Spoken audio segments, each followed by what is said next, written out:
All right, we're going to jump right into it. Verse 31. Pain has spilled itself fully over the world, making itself felt in thousands of ways. Okay, so we've been talking about this pain and thousands of ways. So you can imagine that's every way. That's every kind of way imaginable. I mean, just imagine how many ways you feel pain during the day and then think there's thousands of them. So yours should be included in it, right? So all of them.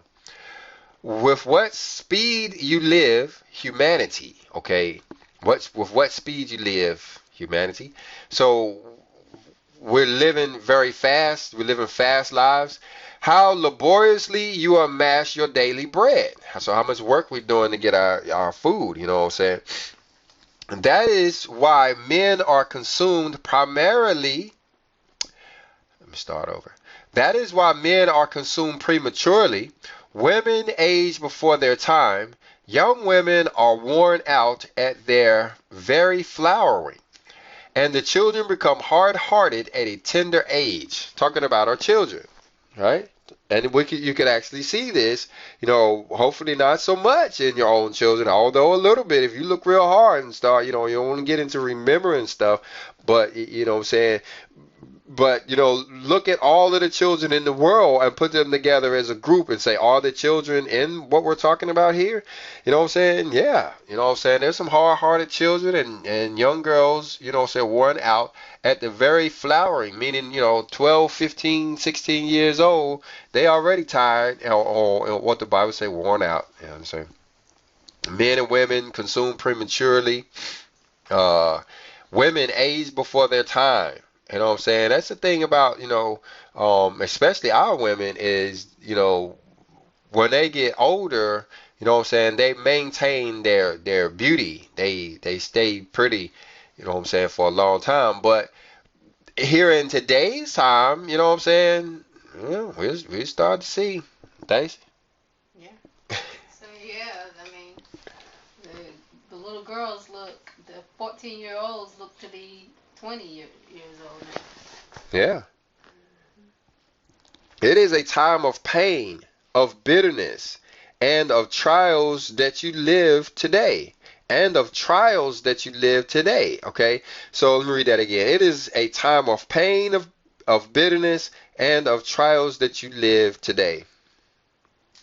So this is the time we're living in. So the time we're living in ain't nothing but about pain, bitterness, and trials. That's just where we live. Pain, bitterness, and trials. But I wish you to find peace, achieve harmony, and reject pain. That is why I present myself in a spirit and send you my word, which is the gentle dew of consolation, a balsam and peace for your spirit. Okay, talking about his word. See, that's the beauty of his word, is it tells us how we don't have to deal with that kind of stuff. You know, it doesn't boil down to, luck or people making good decisions or something like that. It boils down to his word, and because if you're doing good things gonna happen. Whether you have even heard of his word or not, good brings on good, bad brings on bad. But his word is letting us know, some of the intricate details of what bad actually is, and it actually helps us to become good. But like the Messiah say, there is nobody really good except the one. But let's go on. 34 says, "Hear my word, which is the resurrection and the life. In it you will recover faith, health, and the joy in struggling and existing." Okay?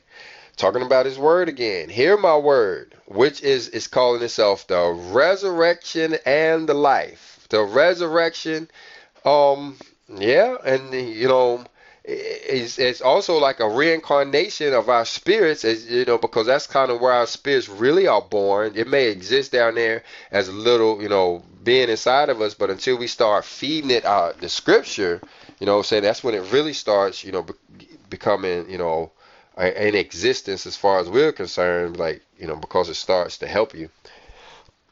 All right, where we at? Where we at? I ain't saying nothing about no balance. Talking about restitution. cursor at? He says, my judgment has been open, and the works of each one has been placed in the balance. Okay, if that judgment, okay, my judgment has been open, so we've been in judgment day, and the works of each one has been placed in the balance. Talking about us, it's a perfect judgment day. We all get our due share. He's saying that, nobody's getting nobody else's part. I ain't getting punished for my wife. My wife ain't getting punished for me, or we ain't getting punished for the children. Everybody's getting exactly what they supposed to get. This is judgment day. If that judgment seems great and sorrowful for the spirits, with them stands he who before being judged is Father, and who loves them. Read that again. If that judgment seems great and sorrowful for the spirits, with them stands he before being judged. With them, okay, let me read it slow. If that judgment seems great and sorrowful for the spirit, so we have a spirit, and the judgment's going, make us spirit sorrowful. With them stands he who before being the judge, he was before the judge, used to be the judge. With them stand he who before being judged, so he used to be the judge, is Father. I'll say, so he's presently Father, and who loves them. Yeah, okay. And I don't know if he's stressing who he is, because it seems like he's pointing back to YHVH. They call him Jehovah or Yehovah, or what's some of the other name? Yahweh. Yeah, and based on the Tetragrammaton, and so is he saying that there's some type of a difference there? We have to understand one thing about the Old Testament. I don't mean to get too far off track, but when they say the word Lord, you have to mean that the word Lord was the replacement for YHVH or YHWH, or the four letters that make up the Tetragrammaton. But that word was actually used anytime they was pointing to a god or a figure, like if they was saying, well, let me take that back. The word Lord points to not only that word, but anytime a word is used referring to supernatural beings, whether they was angels, or whether they were God, or whether they were the one who went through Egypt and killed all of those firstborn males, they count him as Lord or God. And who else they call God in the Old Testament? And the guy that rained down the fire on Sodom and Gomorrah, that they call that was I believe, you have to go look and see the language that's actually used. But the thing is, they use the word Lord to identify this person, basically putting all of these spiritual beings into one word, God or Lord. But right here, he's identifying himself, and he's saying that being a judge in the past, where the sins were made restitution, rather quickly. Some of them people died the next day; they got stoned or whatever.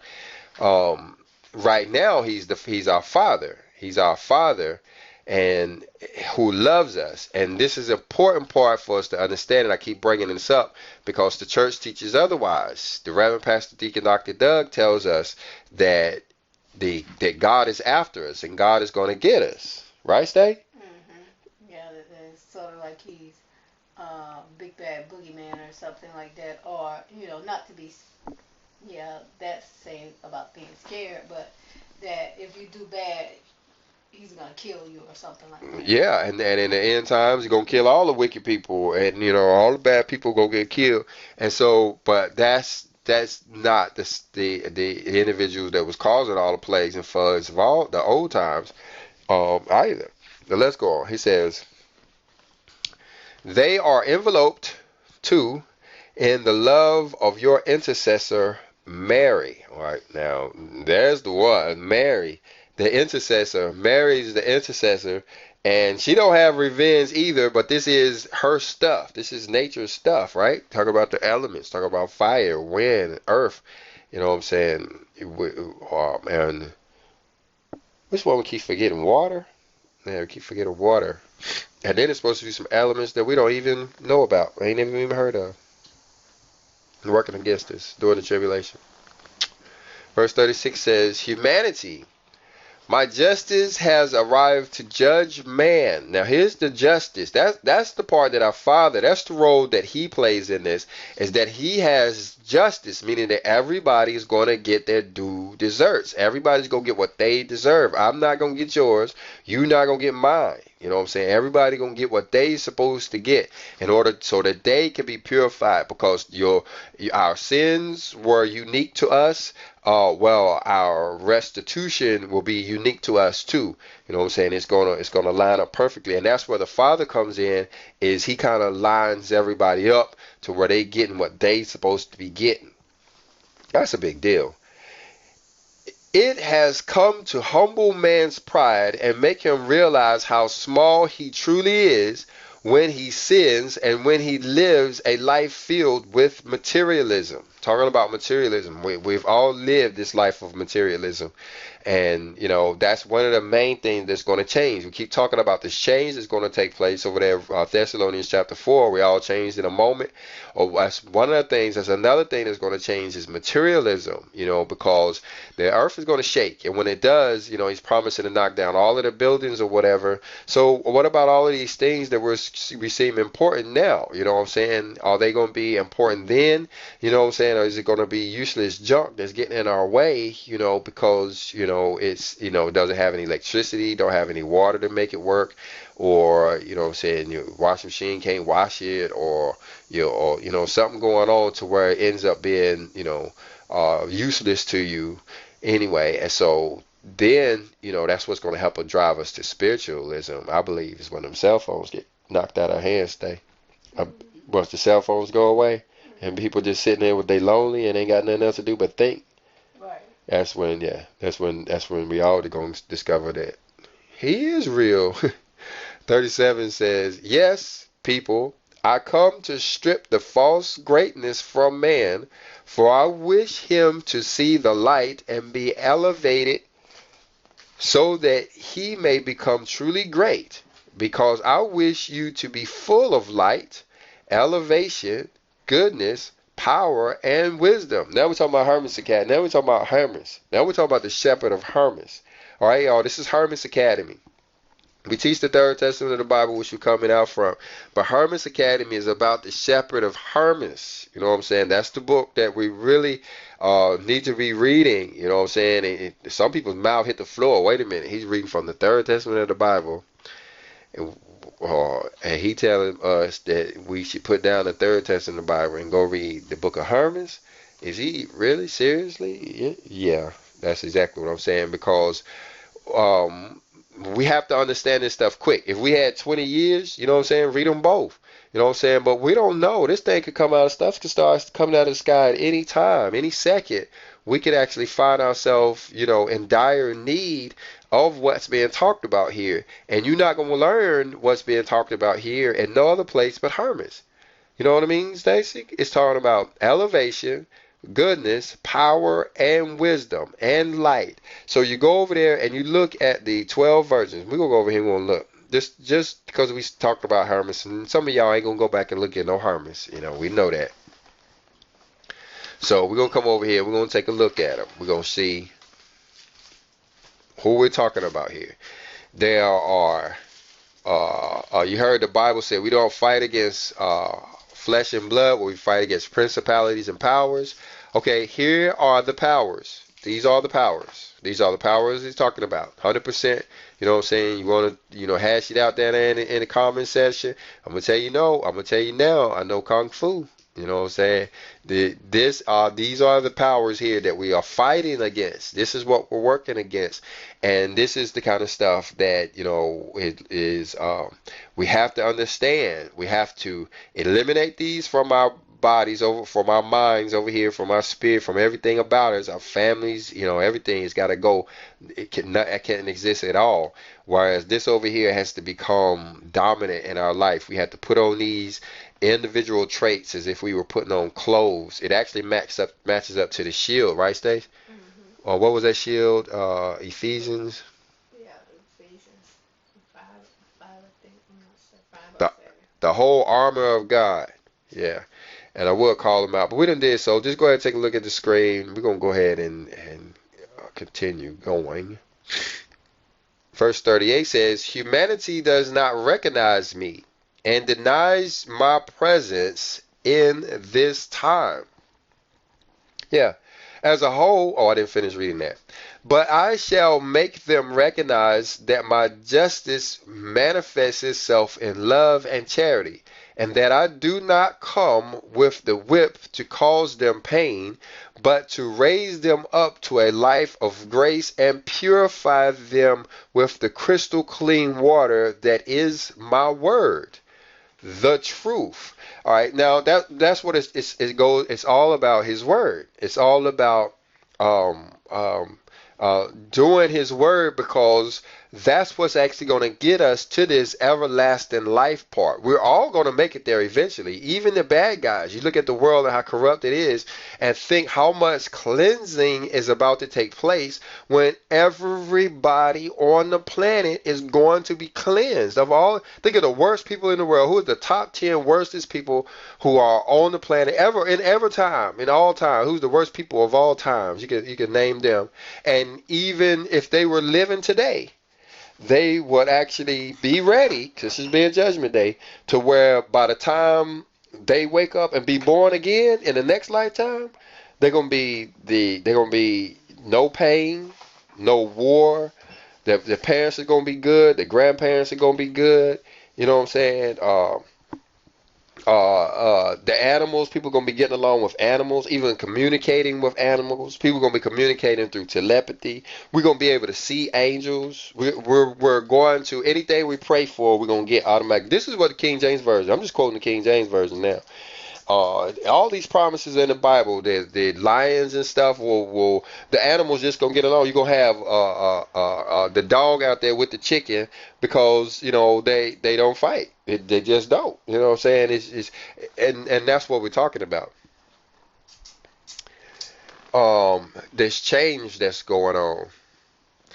And he's talking about His word right here, and how important it is. That it's the most important thing on the earth. Verse 39 says, "The world has not learned my teaching and has sustained its idolatry and fanaticism. This is the reason that today passes through the great crucible, draining the cup of bitterness, for their materialism has distanced them from me." I tripped. Oh, excuse me. I tripped on that word right there, and maybe I'm not supposed to repeat it. I guess it didn't fail me. Didn't want to wait now. I ain't even say it. Let me read that verse again. "The world has not learned my teaching and has sustained its idolatry and fanaticism. That is the reason that today passes through the great crucible, draining the cup of bitterness, for their materialism has distanced them from me." I guess the main thing to understand there is how materialism distances us from Him, because a lot of us are still in materialism. It's hard to shake it. It's hard to get rid of it. You can't just, wake up one day and say, "I'm gonna have nothing to do with materialism." Okay, now what shoes you gonna put on? What you gonna eat? How you gonna eat your food when you ain't got a fork? Materialism is everything. You know what I mean?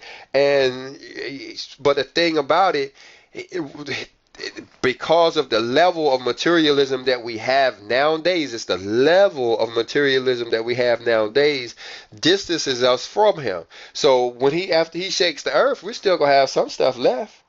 Stuff that we can use, stuff that's gonna be good. I mean, what's gonna be the best things that find? Like maybe a hammer and a crowbar or something like that, and start rebuilding or whatever. But we're gonna find out what's important when stuff like cell phones go away, fancy cars go away. You know what I'm saying? I believe every brick house in the world gonna fall. If you're in a brick house, Coach in the Fight say, you better keep atonement day, but you better keep tabernacles too, because I'm pretty sure that that brick house gonna fall. I believe every brick house on the planet gonna crush. This one gonna fall too. It's gonna fall over too and be messed up and stuff too. But I believe the bricks are just going to all break apart. They all gonna crumble like, like every one of them break loose. Like no brick gonna be stuck to each other after they finish shaking. So 3 little pigs didn't do right. Yeah. Yeah, the 3 little pigs, they was making restitution. It says, humanity these days, divided in peoples, races, languages, and colors, receives from my divine spirit its part of justice, the trials that correspond to each, the struggle, the crucible, and the restitution for each man and each race I have waiting for them. Each man, each race. What do you mean by race? You're going to attack your whole race. Yeah, African Americans. You're going to attack your whole race? No, I get it. So he's actually placed the people in their correct race, Like, for instance, all 2 million people that were standing there at Mount Horeb, praise the Lord for the revelations, but all 2 million people that were standing there at Mount Horeb, they ain't all standing with him today. They ain't all going to be part members of the 144. They ain't all going to make it through to the other side. They ain't all going to inherit the earth. Some of them going to be, right? Right? So he would have, and he could have, I ain't saying he did, because it's going to fall apart, it's already going to fall apart, but he take those individuals that, were standing there that, are have, committed certain sins and done certain things and had certain levels of doubtfulness and distrust or whatever, to the point where they are no longer African American, or no longer African, no longer Hebrew, no longer of the bloodline anymore, and actually moved other people in. Actually moved other people that were worthy, and and actually they got dark skin now. Maybe that's why he's talking about race. Like I said, guys, it's the first time I'm reading some of this stuff come across as surprises. We've listened to it, I listened to it 12 times as I was preparing to do this class, but this is actually the first time we've actually read it, and it makes a difference when you read it, right? Yeah, it actually makes a big difference when you read it. So some of this stuff is coming across as new. All right, but that part right there, each man, all right, each man gonna get his just deserts. That's what he mean by some will be in the field, some will be taken. Two people be laid in the same bed, and one of them gonna be gone, and the other one gonna still be standing there. Now he don't tell us which one is the good one and which one is the bad one, do you? But that's what he say. All right.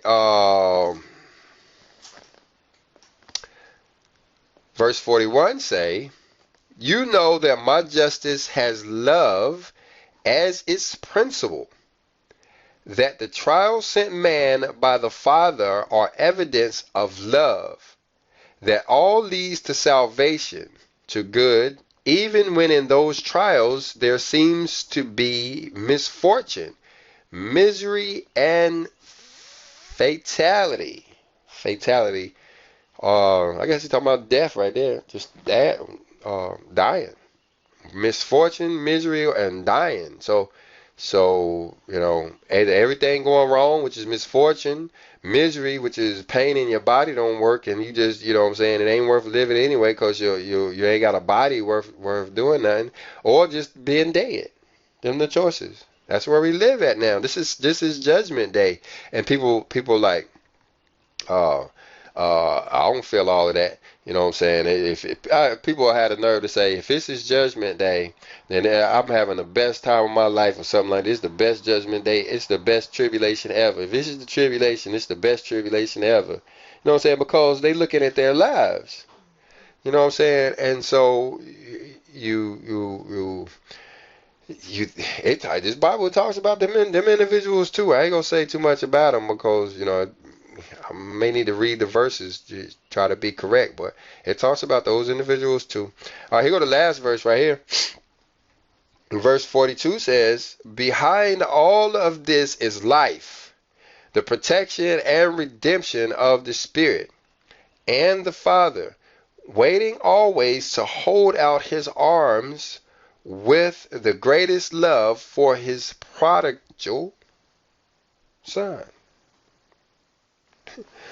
And that's, I don't know if I pronounced it right, but talking about, and it says, beyond all this life, the protection and redemption of the Spirit, and the Father waiting always to hold out his arms of greatness, love for the prodigal son. So it's talking about those individuals that ain't been keeping up with the law, I believe. All right, giving all praise and honor to the Father, the Most High, the Creator in heaven, hallowed be his name for all that he does.